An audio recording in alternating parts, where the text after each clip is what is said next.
اعوذ باللہ من الشیطان الرجیم، بسم اللہ الرحمن الرحیم۔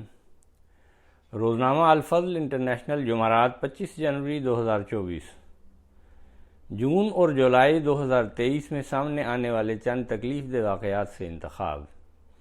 اسلامی جمہوریہ پاکستان میں احمدیوں پر ہونے والے دردناک مظالم کی الم انگیز داستان، مرتبہ مہر محمد داؤد۔ پاکستان میں احمدیوں کی مذہبی آزادی بطور خاص قربانی کے متعلق مزید کچھ تفصیل۔ جون جولائی 2023 ہماری جون 2023 کی رپورٹ میں سب سے اہم خبر احمدیوں کو ان کے مذہبی عقائد پر عمل درآمد کرتے ہوئے عید الاضحیٰ کے موقع پر قربانی سے روکنا تھی، کیونکہ یہ معاملہ جون کے اختتام پر رونما ہوا تھا، اس لیے جولائی میں بھی ہمیں اس موضوع پر خبریں موصول ہوتی رہی ہیں۔ یہاں ہم ان چند اضافی خبروں کو بھی شامل کریں گے۔ ان میں سب سے اہم جماعت احمدیہ پاکستان کے مرکزی دفتر صدر انجمن احمدیہ پاکستان کی جانب سے جاری کردہ اعلامیہ تھا، جو یوں ہے: احمدیوں کو عبادات سے روکنا انسانی حقوق کی سنگین خلاف ورزی ہے۔ احمدیوں کے خلاف بے بنیاد مقدمات کا اندراج اور متعدد مقامات پر ہراساں کیا گیا ہے۔ چار دیواری میں بھی احمدیوں کو مذہب پر عمل کرنے کی اجازت نہ دے کر سپریم کورٹ کے فیصلہ کی واضح خلاف ورزی کی گئی۔ جناب نگر پے رے عید الاضحیٰ کے موقع پر احمدیوں کو قربانی کرنے سے زبردستی روکنے، احمدیوں کو ہراساں کرنے اور سرکاری انتظامیہ کی جانب سے ماورائے قانون اقدامات قابل افسوس اور شرمناک ہیں۔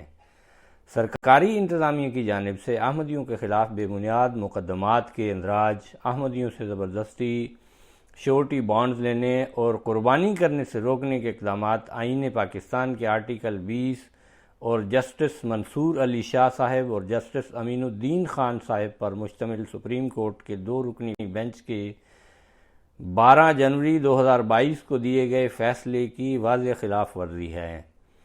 سپریم کورٹ نے ایل 2021 CRLP 916 میں قرار دیا تھا کہ احمدی اپنی چار دیواری کے اندر مذہب پر عمل کرنے کی مکمل آزادی رکھتے ہیں، تاہم اس سال احمدیوں کو قربانی کرنے سے روکنے کے واقعات میں شدت محسوس کی گئی۔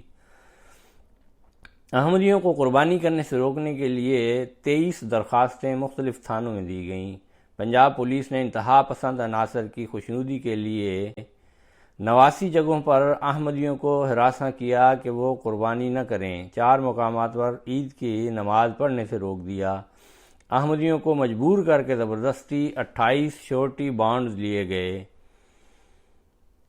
گجرات میں پولیس انسپکٹر نے مسجد میں اعلان کیا کہ جس نے اس عید پر قربانی کرنی ہے وہ پہلے مسلمان ہو۔ مختلف اضلاع میں قربانی کرنے کی بنا پر 13 احمدیوں کے خلاف 6 مقدمات قائم کیے گئے اور 7 احمدیوں کو گرفتار کیا گیا۔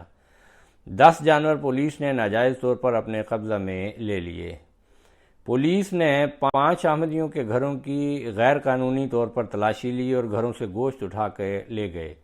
11 مقامات پر شرپسندوں نے احمدیوں کو ہراساں کیا۔ ترجمان جماعت احمدیہ نے کہا ہے کہ مذہب کے مقدس نام کو استعمال کرتے ہوئے انتہا پسند عناصر اور ان کی پشت پناہی پولیس کی جانب سے احمدیوں کے انسانی حقوق کی پامالی کے واقعات وطن عزیز کی جگ ہنسائی کا موجب بن رہے ہیں، جبکہ حکومت عالمی برادری کو یہ درس دے رہی ہے کہ تمام مذاہب کا احترام کیا جائے اور شرارت کرنے والی متعصبانہ سوچ کو مسترد کیا جائے۔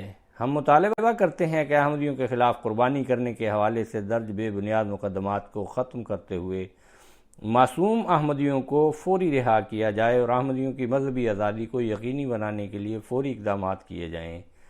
ظلم و ستم کا جو یہ بازار گرم کیا جا رہا ہے، یہ تحریک لبیک پاکستان اور حکومتی اداروں کی ملی بھگت سے ہو رہا ہے اور اس کو سوشل میڈیا پر مسلسل نشر کیا جا رہا ہے۔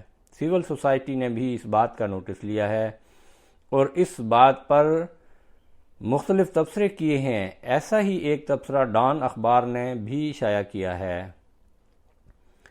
ڈان اخبار کا اداریہ یوں ہے کہ پاکستان میں حکمران بارہا ہمیں دہشت گرد عناصر کو ختم کرنے اور معاشرے سے شدت پسندی کے رجحان کو مٹانے کی ضرورت کو عیاں کرتی نظر آتی ہے، لیکن انہی کی ناک کے نیچے دہشت گردوں کی کارروائیاں ہمیں یہ سوال کرنے پر مجبور کرتی ہیں کہ حکومت کس حد تک ان مذہبی جنونیوں کے خلاف کارروائی کی خواہاں ہے۔ اس مذہبی جنونیت کی حالیہ شکار جماعت احمدیہ ہے، جو ایک لمبے عرصے سے ان شدت پسندوں کے ہاتھوں ظلم و ستم کا شکار بنی ہوئی ہے۔ تحریک لبیک نے سرائے عالمگیر میں احمدیہ عبادت گاہوں پر حملے کے لیے سوشل میڈیا پر تحریک چلا رکھی ہے۔ اس سے قبل انہوں نے جہلم میں احمدیہ عبادت گاہوں پر حملہ کیا تھا، اور اس سے فروری میں کراچی میں انہوں نے احمدیہ عبادت گاہوں کو نقصان پہنچایا تھا۔ احمدیہ عبادت گاہوں کو نقصان پہنچانے کے علاوہ تحریک لبیک نے ایک نئی تحریک کا اعلان کیا ہے، جس کا مقصد جماعت احمدیہ کے افراد کو عید الاضحیٰ کے موقع پر قربانی کرنے سے روکنا ہے۔ اس عمل نے بین الاقوامی طور پر سب کی توجہ پاکستان کی طرف مرکوز کر دی ہے، جس کا ثبوت وہ خط ہے جو جنیوا سوئٹزرلینڈ میں پاکستان کے مستقل مندوب کو دیا گیا، جس کا مضمون یوں ہے کہ ہمیں جماعت احمدیہ کے خلاف ہونے والی متشددانہ کارروائیوں پر شدید تشویش ہے، خاص طور پر ان کی عبادت گاہوں پر منظم حملے کیے جانے یہ کوئی الگ واقعات نہیں ہیں، جیسے قبضہ مافیا نے کراچی میں ایک مندر کو مسمار کر دیا اور کچھ روز قبل کشمور میں ایک مندر پر حملہ کیا گیا۔ حکومت کو لب کشائی کی زحمت کے علاوہ عملی طور پر ایسے اقدامات کرنے ہوں گے کہ جن سے ان اقلیتوں کو آئین میں دیے گئے حقوق محفوظ ہوں۔ اگر ان شدت پسند گروہوں کو غیر مسلم اقلیتوں کو ہراساں کرنے سے نہ روکا گیا تو یہ گروہ مزید طاقتور ہوتے چلے جائیں گے اور ایک دن اتنے مضبوط ہو جائیں گے کہ حکمران کے سامنے آن کھڑے ہوں گے۔ مزید برآں اگر یہ مذہبی گنڈے اسی طرح اقلیتوں کی عبادت گاہوں پر حملے کرتے رہے تو پاکستان کا دنیا کو سافٹ امیج، نرم مزاجی دکھانے کا منصوبہ بھی ریت کے محل کی طرح پانی میں بہہ جائے گا۔ عالمی طور پر مزید پابندیوں سے بچنے کے لیے حکومت کو غیر مسلموں کے حقوق کا تحفظ کرنا ہوگا۔ ان شدت پسندوں کے سامنے ہتھیار ڈالنے سے حکومت کی بچی کچی طاقت بھی ہاتھ سے چلی جائے گی۔ ڈان اخبار 28 جولائی 2023۔ اسی طرح انسانی حقوق کمیشن پاکستان نے اپنی ایک ٹویٹ میں کہا ہے کہ احمدی بھی پاکستان کے شہری ہیں اور ان کی حفاظت کرنا حکومت کی ذمہ داری ہے۔